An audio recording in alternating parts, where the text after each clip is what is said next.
आज का टॉपिक है गैस्टेशनल ट्रोफोब्लास्टिक डिजीज।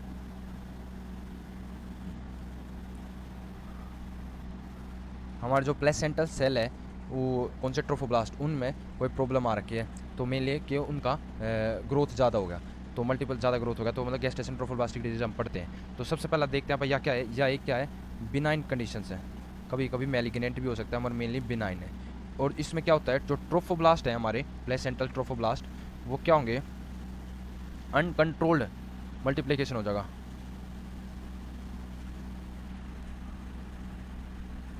ठीक है, बहुत ज़्यादा भाई उसका मल्टीप्लिकेशन होगा। अब WHO के हिसाब से ये डिवाइड किया गया क्लासिफिकेशन इसका, एक तो मोलार, दूसरा आपका ट्रोफोब्लास्टिक ट्यूमर्स। भाई ट्यूमर ही हो गए, मतलब मैलिग्नेंट हो गए हैं। यहाँ पे क्या मोलार जो होते हैं ये क्या होते हैं, बिनाइन है। तो ये भी इसमें कौन कौन से होंगे, इसमें तेरा आएगा हाइड्रेटेड फोम मोल, जिसमें कौन से होते हैं, दो होते हैं, एक तो कौन सा अपना कंप्लीट और एक क्या इनकम्प्लीट, कंप्लीट मोल, इनकम्प्लीट मोल। दूसरा क्या होगा, इन्वेजिव मोल। तो दो आगे अपने बिनाइन कौन से, मोलर प्रेगनेंसी, मोलर प्रेगनेंसी। अगला ट्रोफोब्लास्टिक ट्यूमर कौन सा होगा, वो होता है मेनली अपना कोरियोकार्सिनोमा। मेलिग्नेंट फॉर्म होगी अपनी किसकी, ट्रोफोब्लास्टिक टिश्यू की मेलिग्नेंसी होगी, उसमें आपका क्या कौन सा ट्यूमर है, कोरियोकार्सिनोमा। अब आपका मोलर प्रेगनेंसी हुई अपने, अब मोलर प्रेगनेंसी पढ़ते हैं अब कौन सा, हाइड्रेटेड फॉर्म मोल, क्या पढ़ते हैं आप, मोलर प्रेगनेंसी या हाइड्रेटेड। इसमें पहला देखते हैं आप मोलर प्रेगनेंसी में हाइड्रेटेड फॉर्म मोल। तो हाइड्रेटेड फॉर्म मोल देखेंगे। अब हाइड्रेटेड फॉर्म मोल में देखते हैं अपन क्या क्या देखने को मिलेगा। यहाँ पर सबसे पहला हमने देखने को मिलेगा यूट्रस का जो साइज है वो ज़्यादा होगा पीरियड ऑफ गेस्टेशन, जो पीरियड ऑफ गेस्टेशन है उसके हिसाब से ज़्यादा होगा।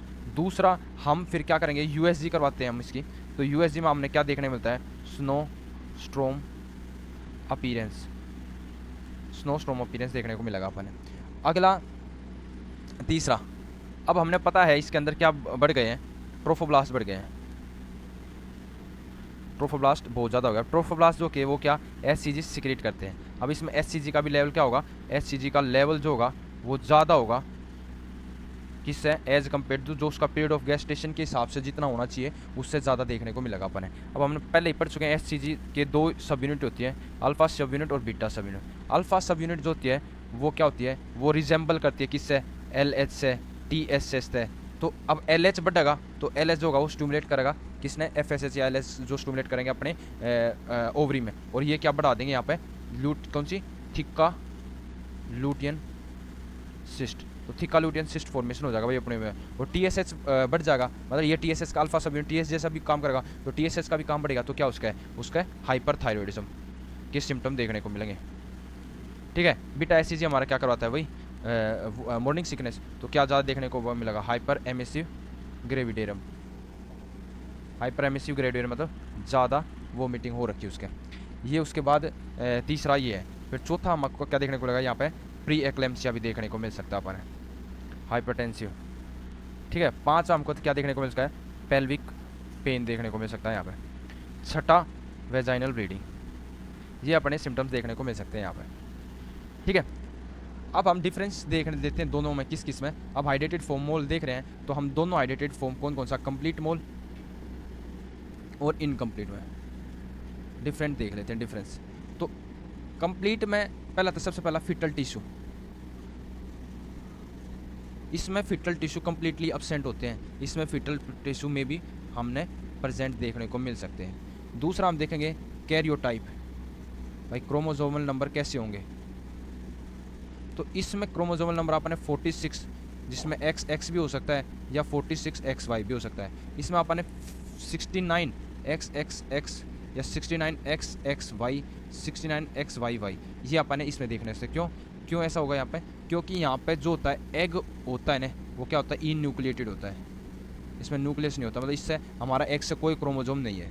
जो हमारा क्रोमोसोम है सिंगल किससे होता है, स्पर्म से, जो डुप्लीकेट हो रखे हैं उसके अंदर उसमें क्रोमोसोम, क्या इससे क्या होगा, डुप्लीकेट हो गए किसके, parental DNA, sorry paternal DNA, paternal DNA का मतलब पिता का मतलब स्पर्म का डीएनए का रेप्लिकेशन हो गया, तो उसकी वजह से दो क्रोमोसोम आ गए।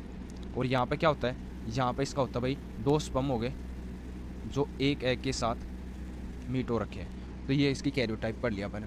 अगला हम देखते हैं भाई एचसीजी का लेवल। एचसीजी का लेवल यहाँ ज़्यादा देखने को मिलता है, बड़ा हुआ, यहाँ भी बड़ा देखने को मिलता है एज़ कम्पेयर टू, इससे कम देखने को मिलता है किससे, कंप्लीट मोल से। आगे देखते हैं भाई, अब हमने पढ़ा था क्या, हाइड्रेटेड मोल में भी दूसरा होता है इन्वेजिव मोल।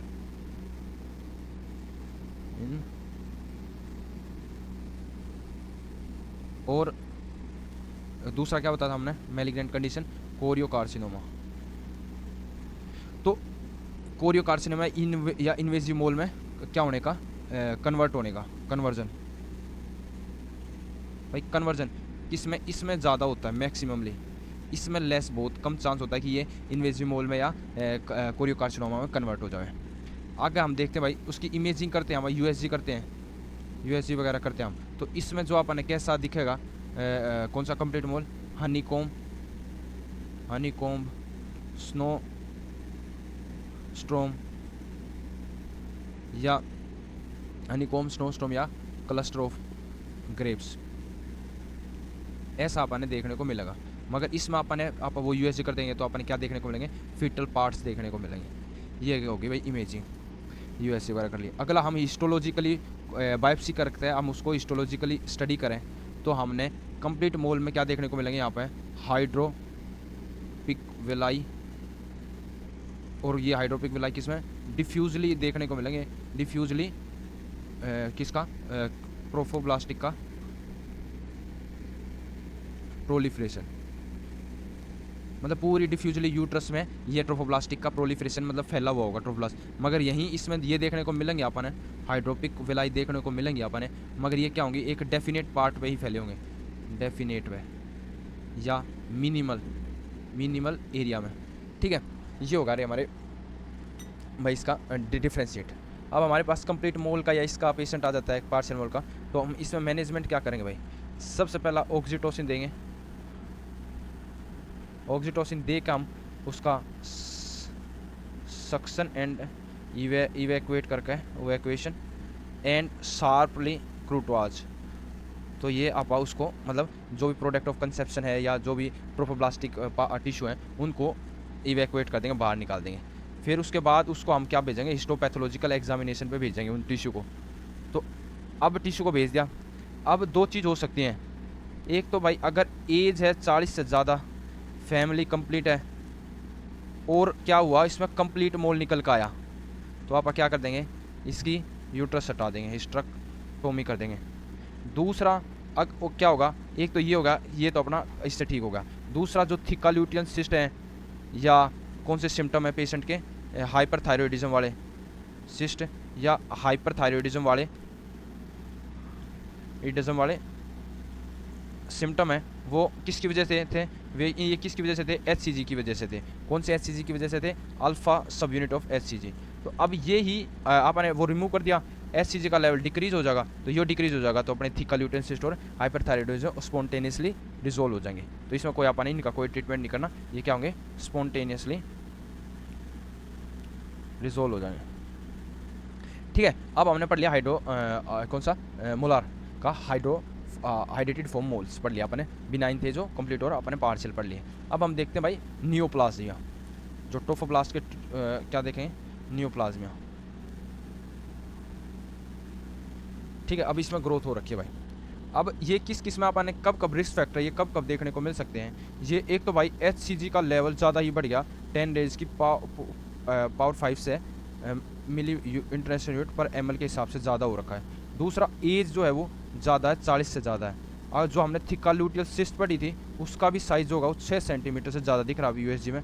और increase size of uterus, size of uterus का बहुत ज़्यादा है, किससे, पीरियड ऑफ गेस्टेशन से। तो ये अपन ये रिस्क फैक्टर भाई, इससे आपके चांस बढ़ जाते हैं कि नियोप्लाजिया होने के, गेस्टेशन ट्रोफोब्लास्टिक नियोप्लाजिया। अब एक तो आप इन्वेजिव मोल देखते हैं, दूसरा हम देखते हैं कोरियोकार्सिनोमा।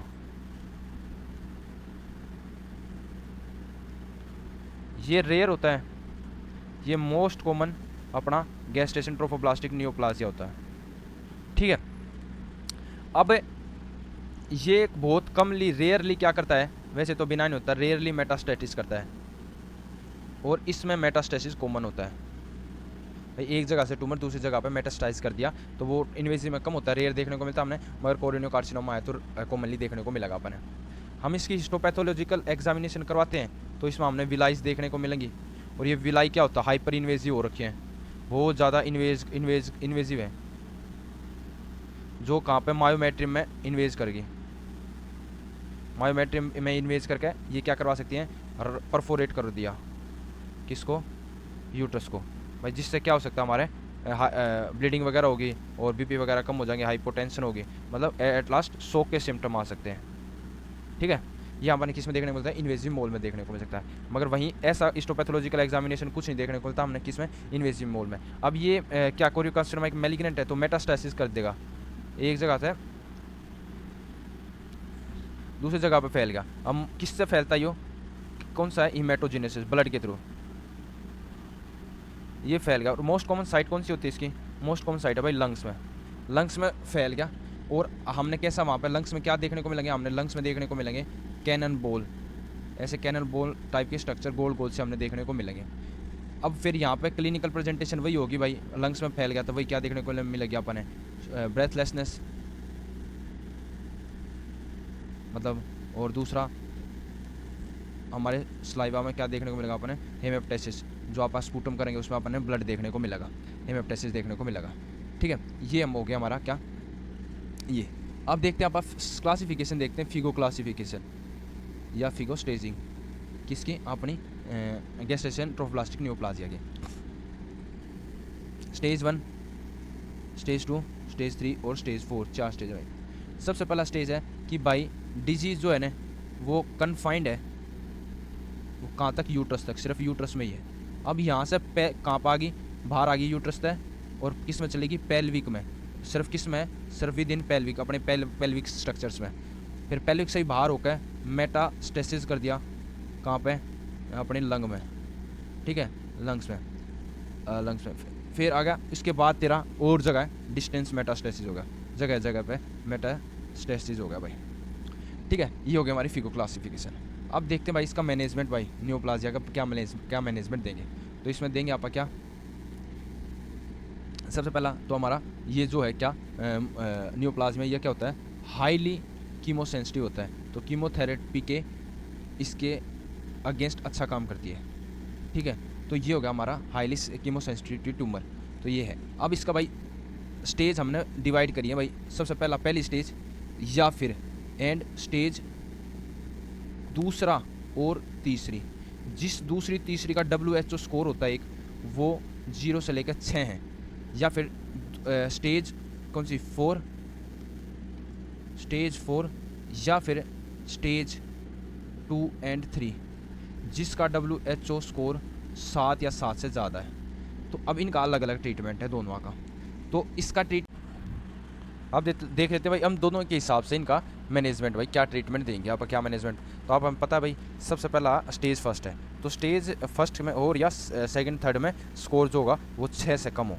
तो दो अब क्राइटेरिया हो सकते हैं, दो चांसेस हो सकते हैं, चाहे फीमेल को फर्टिलिटी क्या होगी, नॉट डिज़ायर, उसको आगे डिज़ायर नहीं होगी, माई फर्टिलिटी नहीं चाहिए, फैमिली पूरी हो चुकी है और डिज़ायर्ड है, आगे फर्टिलिटी चाहिए।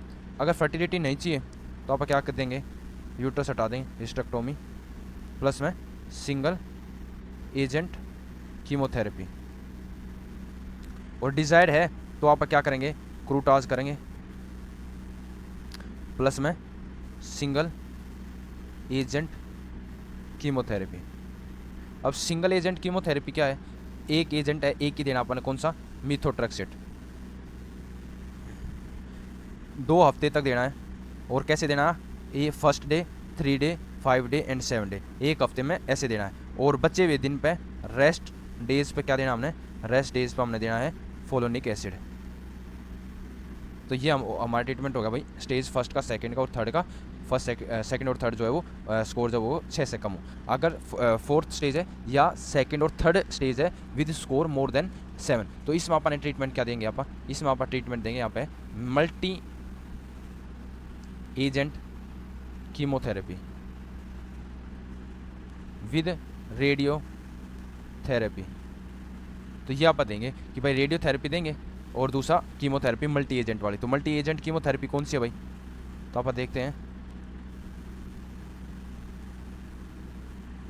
मल्टी एजेंट कीमोथेरेपी कौन सी है, तो उसमें देते हैं आपका ई मैको, इटोपोसाइड, मिथोट्रक्सेट,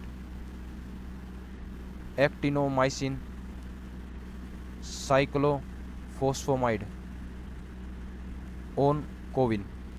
तो ये हो गया आपका ट्रीटमेंट।